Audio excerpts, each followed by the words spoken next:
Welcome back to Sacred Web Connections. I'm your host, Dara Bracamonte.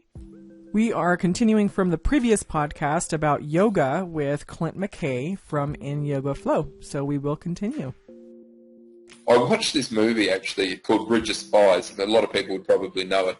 And I remember the guy there, he was getting defended. Tom Hanks was the lawyer at the time, and he was a Russian spy, I think, in America, and they were going to execute him.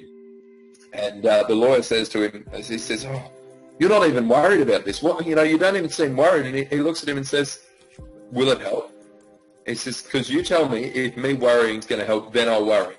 And he was on death row, and he says, "Well, you tell me when it's going to help, then I'll worry." And that stuck with me so strongly that since when does worrying ever help?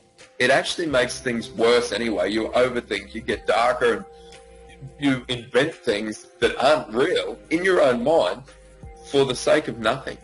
It's a really hard one to get out of, and the mental health side of what's going on here, all of these bits and pieces, is difficult. And, again, it comes back to that societal expectations. We're expected to be this, that, and the other. And I really feel like telling society to get effed in a lot of these cases, because that's not me. I don't feel like I was ever meant to fit in the typical box that the rest of society does. And I feel like we all hide behind that, oh no, we were meant to do this. How many people do you know really think and feel like they fit in this world? Where are we meant to fit in if everyone's different? I feel like we're just meant to take that pressure away and learn that it's okay to be you. It's okay to be weird. It's okay to be whatever it is. And essentially, and this is something I have learned in yoga, and it's been, I say this in my training when I teach people, and to be honest, it has a huge effect on people's life. And it's usually not till you get it. And I was teaching in a yoga school in September in India, and I said to a couple of the students there, I said, I want you to remember this, and I want you to think about it, and just one day, it doesn't have to take effect now, but do your best to remember this. And when it actually becomes real for you, you're going to be like, I finally get what he said to me. I finally get that Clint said this to me on that teacher training in September in 2019. And it's as simple as this. You are enough. You always have been. You will always will be. And this goes for you, Dara, and everyone listening. You always will be enough. And nobody, doesn't matter who they are, what relationship they have with you, whether your partner, whether they're your mother, your father, your grandparents, or society, nobody can ever take this away from you. You are intrinsically enough. Everything else that you define yourself by is just content. Just content. Your job, your car, your family, your kids, everything that you say. When I ask you who you are, and people generally start saying, I'm a mother, I'm a child, I'm a school teacher, whatever it happens to be, that is just content. That's not who you are. Who you are is always enough, and always has been. And I feel like this is what yoga has done for me. I can actually settle and realize, and it doesn't happen all the time, that no matter what, I'm enough. I'm doing enough. I have enough. I am enough. I don't need to strive to meet society's goals or strive to be more than I was yesterday. And a friend of mine, an amazing guy, I practiced with him in India in 2018, and I thought I was doing this really cool thing. This friend of mine, I sent some people a message when I come home after the training, and I thought, you know what, I've done some pretty average things in the past, and I've treated people badly, and we all have. I can imagine that everyone's done the wrong thing at some stage in their life. And I scripted up a text message, and I sent this message to some people that I valued their opinion and some people that I didn't value their opinion, in hope to get a better understanding. And the message went along the lines of, in order to improve myself, what I would like to know, and I want you to be deadly honest. I want you to be so brutally honest with me that it nearly makes me cry. I'm not going to get upset with you, but I want you to tell me what my worst qualities are. I want to know. I want to know what my absolute worst qualities are. Feel free to tell me what my best ones are as well, but I want to know my worst qualities. And this way, I can improve myself. So I sent this message to my mother, my father, my sister, my brother-in-law, my ex-girlfriend at the time. I sent this message out to a number of people, and as I say, that was pretty hard. You can imagine getting, a brutally honest feedback from an ex. Right. And anyway, and I sent this message to this guy called Mark, and he was an acrobat for Cirque du Soleil, really cool, down-to-earth guy. And he sent me back this message and said, why? And I said, what do you mean, why? He says, why do you want to improve yourself? And he said, why do you feel... And so he didn't answer the question. He said, I can answer this question. He said, but I want you to think about this. Why do you feel that you're not enough now? And it still gives me shivers to this day, and I wish I had that message still on my phone. He said, why do you feel that improving yourself to meet more of society's expectations or meet more of somebody else's expectations, what is that going to add to your deeper inner self? And he literally ended the message with, you are enough, and you always were. And it literally brought tears to my eyes, and I actually, thinking back now, it kind of does still now. I consider myself a relatively tough guy. I come from, a relatively tough background. My life has been relatively rough. I've been one of those guys that I'm up for anything, and if it turns into a fight, that's been okay too. It's not going to worry me that. And he said this to me, and it literally brought tears to my eyes, and I just remember thinking, wow, what this is all changing my life, just simply knowing. And when you really take that in, and that was, so the question that I asked, and when I asked these questions to these people that I, as I said, value their opinions of, and I got all sorts of different messages back, but this one actually impacted my life. And as I said, I trained with this guy, and we had this really cool connection. And, yoga and all of these things literally changed my life and changed the way I do things, which essentially, it hasn't changed who intrinsically I am, but it's helped me find who I intrinsically am. Mm-hmm. Cut through the bullshit, get to the real you. Absolutely. Yeah. And I feel like what happens, and most people don't realize the reason they're unhappy. And generally, it's because we've tried to meet somebody else's expectations of who we are. Why do I think, I'm going to ask my own question, why do I think most marriages fail? Is because you stopped being who you intrinsically are. You have, generally what happens in any relationship, doesn't matter whether it's you or me or whether it's someone I just meet, we teach people how to treat us based on our reactions, based on these things, whatever it happens to be. And essentially over time, particularly in a marriage, we stop being who we are. We stop, and you don't even realize, because it's just slowly watered down that, you've lost who you are intrinsically.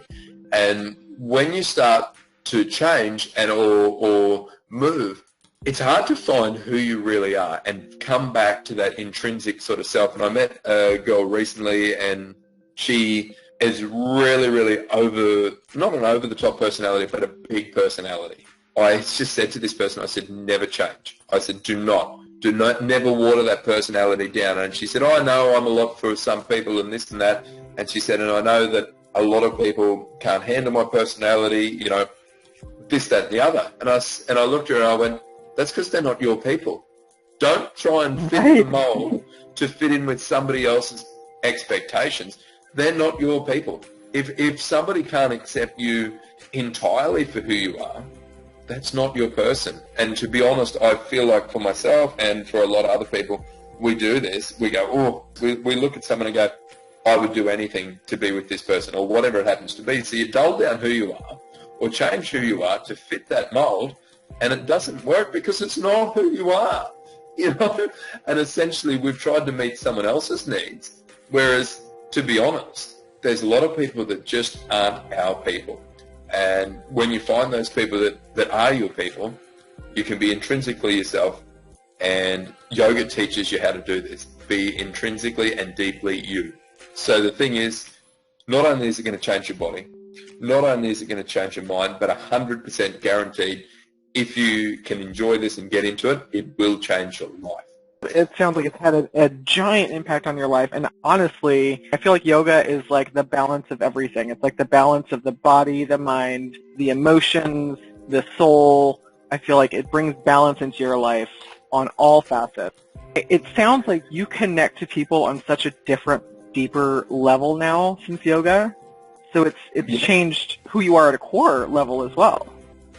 It's changed my circle. It's changed everything I do. And let's come back to where you started this podcast, which was yoga is the journey from the self, through the self, to the self. So generally, in the way they describe this, is you're changing your body. Now, through the asana, you can still the mind. So you can change. So asana is basic, what we call yoga movement. We change our whole body and mind by changing our body, adapting your body. You can bend it, move it, make it change. With enough heat, anything changes. Steel bends with enough heat. So we build the body, we build the strength, and the hardest asana to manipulate, or the hardest pose to change, is your mind. But conditioning your body and changing that, so you're going through your body, you're literally working through your body to find your inner self.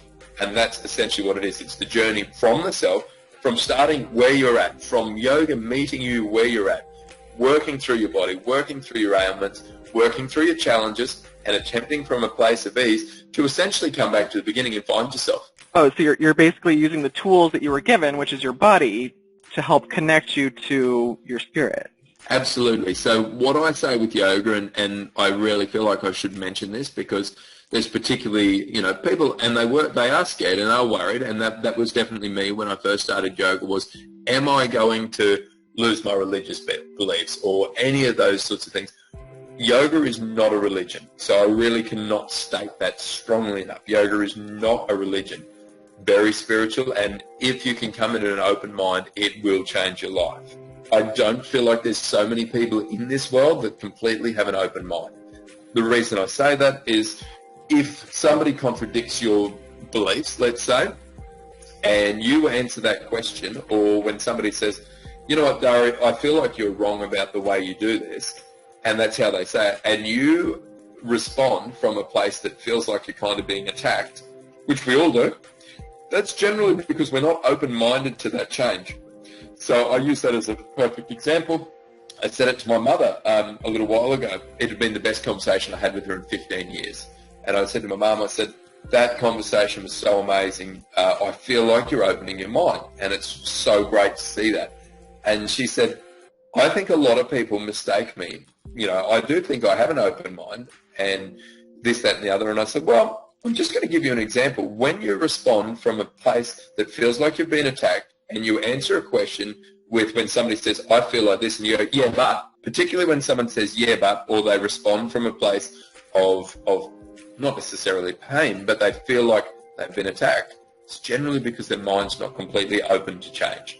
And when I say, when people answer a question with, yeah, but, this is something that I learned from a good friend of mine. This is Mark again from Cirque du Soleil. He said this to me, and it's resonated with me. When you're having a conversation with someone, doesn't matter what it's about, you're talking about a video game, and say, I really feel like this video game's the best video game because this, and that. And they go, yeah, but what that essentially means is they're not listening to what you have to say. They already have a preloaded question or preloaded answer sitting there at the front of their mind that they're not listening to what you have to say. So you may as well end that conversation there, because it's going nowhere. The person doesn't have an open mind. They're closed to new ideas, and their idea or their perspective is more important than listening to what you have to say. That's not going against and picking on people, because we've all done it, and still I catch myself doing it. And I think that's the important thing to do, is catch yourself out in these situations. When you come to that place, people generally don't have open minds. We like to think we do, but particularly when it comes down to our core beliefs, and when someone challenges you, it's very, very hard to pick up that information and change it. Now, a friend of mine recently, he was very, very big on selling, say, the keto diet is what he was very big on selling that. And he was a nutritionist and this, that, and the other. And he said to me, he says, I had a really hard time last week. I said, oh, what happened? He said, I was presented with a lot of information that completely contradicts what I'm selling. Now, I'm not saying that's right or wrong because, honestly, I haven't looked into it.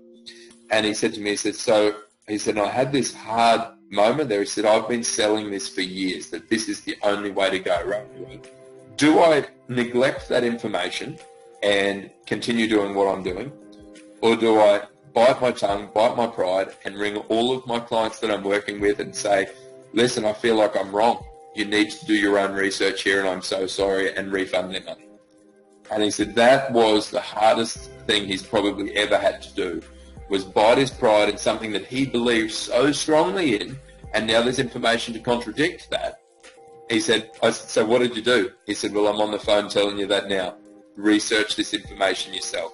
He said, if you want your money back, I will refund your money. And that resonated with me so well because I felt like, how often does that happen? You'll never see someone, I don't feel like you'll find people in a profession that can have an open mind to receiving new information and go, you know what, I was wrong. I was wrong. It doesn't matter what it is, whether you're spelling cat, K-A-T, it does not matter. You've been ingrained in that and you believed it for so long.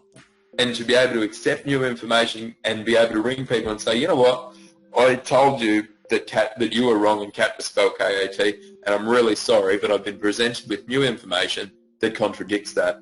I apologise for that. That takes a really, really wise person or a superior being, let's say, to be able to take that on, in my mind.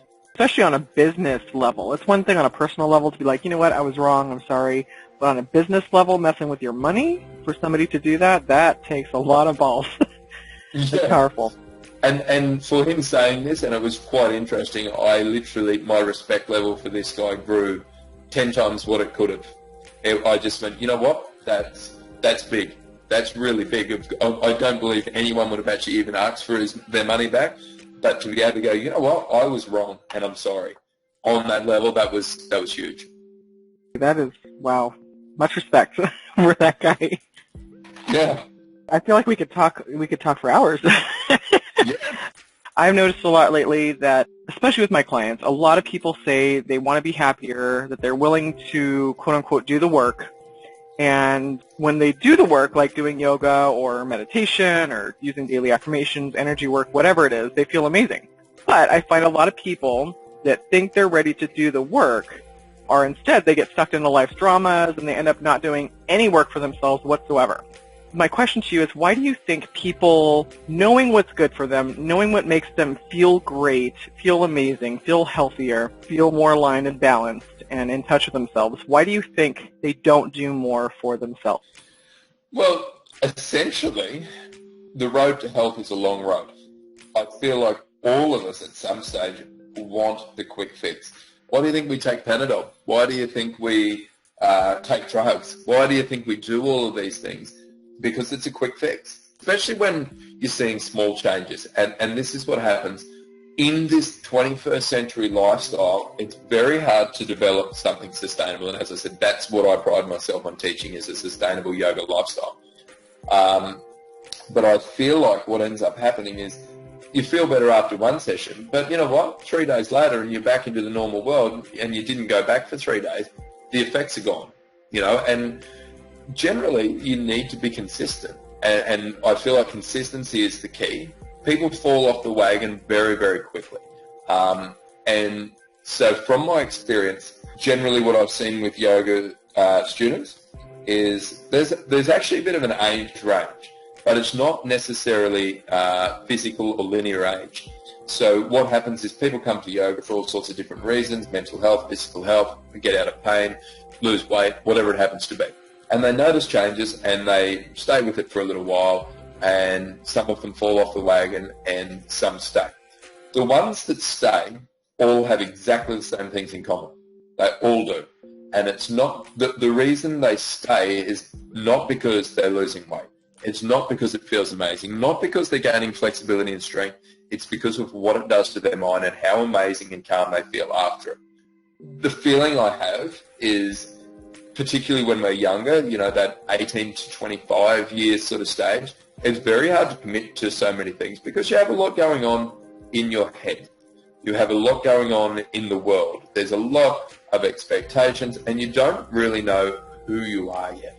And to be honest, I don't feel like there's that many people that really know who they are. I know that sounds terrible, but when you come back to the reasons why most people don't stay, it's the same reasons they don't stay with most things, because it's not easy.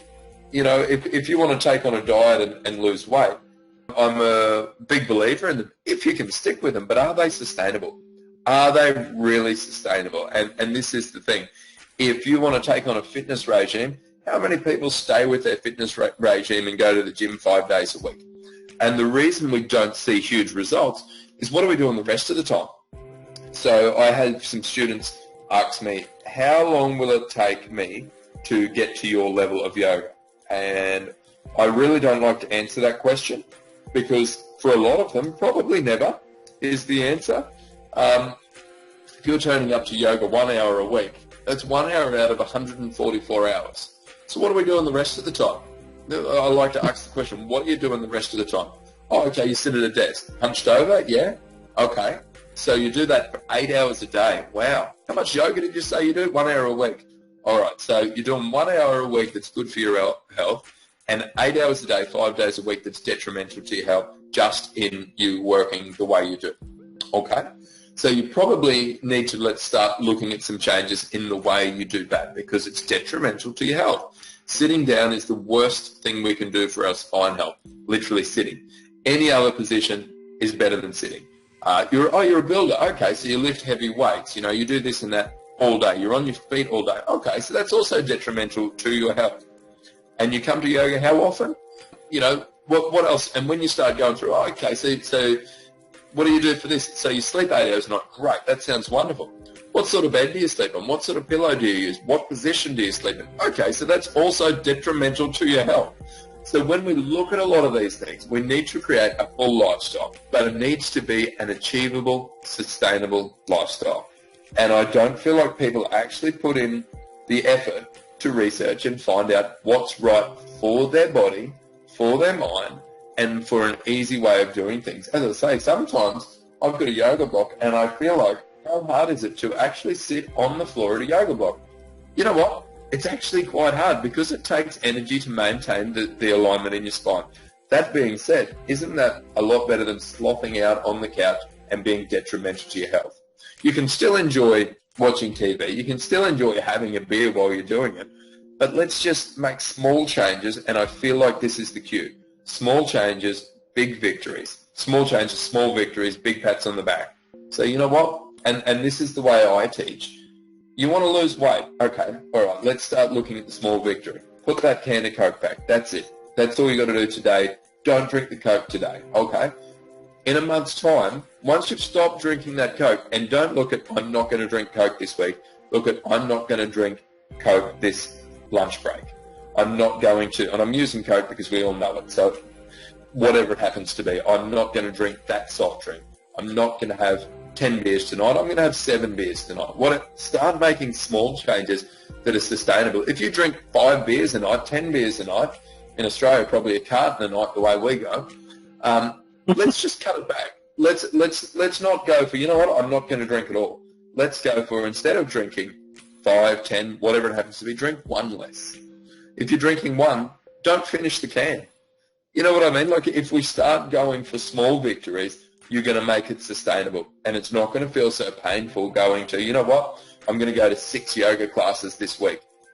Maybe if I can fit in, there's yoga classes that are out there 30 minutes, 45 minutes.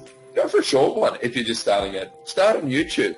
Find a 10-minute session that works well for you, and I can recommend some amazing ones there for you because there's some really, really great yoga teachers that do 15-minute ones. Tara Stiles, Yoga with Adrian, Yoga with Cassandra. These are really great places to start if you don't have the time. And let me assure you, you do have the time. People do have the time. But we tell ourselves we don't, because by the time you drive to a yoga studio and you spend an hour there, you could have killed 2 hours. And I agree, 2 hours can be hard to find in a busy schedule. So let's start from a place that you can do. Of course, there's no substitute for hands-on practice, but if you can't afford the time or the money, because let's face it, quite often some of these studios are expensive. You know, I'm not sure what the price of yoga is in the States, to be honest, but I know, like in parts of Europe, they can be €25 for a yoga class. Well, that's expensive, you know, like, but the great thing is we have these tools out there like YouTube that's free. Yoga with Adriene is incredible. She has some beautiful flows. She'll meet you where your body is at. I do some flows on yoga, not a lot. Oh, sorry, on YouTube. Not a lot of flows on YouTube because, to be honest, I don't enjoy it that much for me. But when you can practice with people like, as I say, Tara Stiles, Yoga with Adriene, Yoga with Cassandra, they're incredible and they're passionate about it. This is what they do. And you can meet that. And the great thing is, you can do it while you're cooking dinner. You can go and go, you know what, and put it on pause and come back to it. So I feel like there is a way, and there is always a way, to tailor-make a lifestyle for you, rather than forcing and making hard things harder, rather than making hard things easy, which is what we do with yoga. We make hard things easy to create a sustainable lifestyle that's going to be beneficial for you. And I feel like, again, I know I'm going over the same stuff, but if you feel like you want change, you have to make small changes. You can't go, you know, if you're 50 to 100 kilo overweight, that didn't happen overnight. That's 20 years of poor choices. And I know that sounds mean, but let's face it, it didn't happen overnight. I mean, of course, there might be a disability or a medical issue that's contributed. I'm not picking on people for any of that.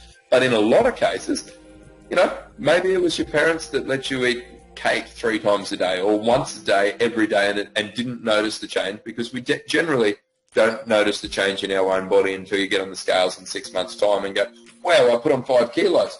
Well, you know, again, those things don't happen overnight, and the same as reversing that change. It doesn't happen overnight.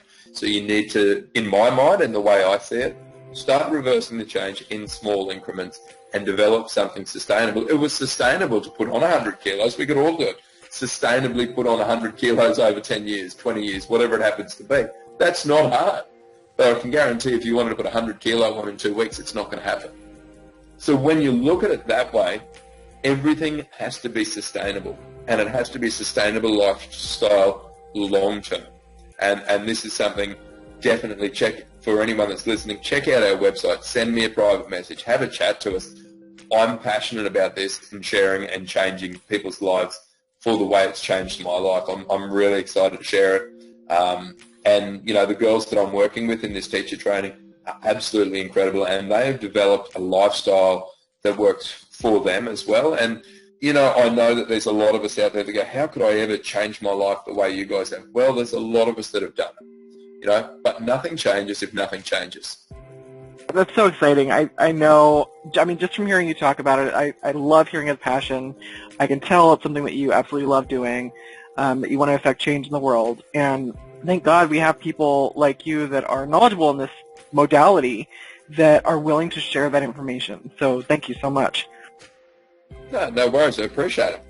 I think we've covered quite a fair bit. We could literally chat for days about this sort of stuff. And I get that this is going to be interesting for a lot of people out there, and I really hope that people can find what they need to find out of it. But to be honest, for people out there, anyone that wants a little bit of help, wants a little bit of insight, send me a DM on Instagram or on the Facebook page or my personal page. I'm pretty open to friend requests and information on that. Send me an email. Jump on the website. Like, this is my life, and this is what I'm passionate about doing. So I honestly want to share it. Awesome. And just for the audience, too, it is www.inyogaflow.com. Instagram is @in_yogaflow. You can also find Clint through Instagram via his personal page, Clint McKay, MCKAY. And obviously, he is available and willing to help. So if you have any questions or if you're interested in more information, please reach out to him or to the group In Yoga Flow. I'm sure they would appreciate it. There are many forms of healing. Yoga is obviously a powerful form of bringing stillness into your life to balance your energy system You can also use meditation or energy healing in conjunction with yoga. I am so grateful Clint is willing to share his passion. What a great message he has to share. We will end today's podcast with your daily affirmations, of course. First one is, I am whole, body, mind, heart, and soul. I am perfectly healthy just the way I was created. I am so grateful my body is always in a healed state. I am one with everything and everyone. I am full of joy, peace, and abundance of happiness. I commit to do one good thing for myself each day, something that brings me joy and love and health. Until next time, guys, have a great life and keep making those small changes.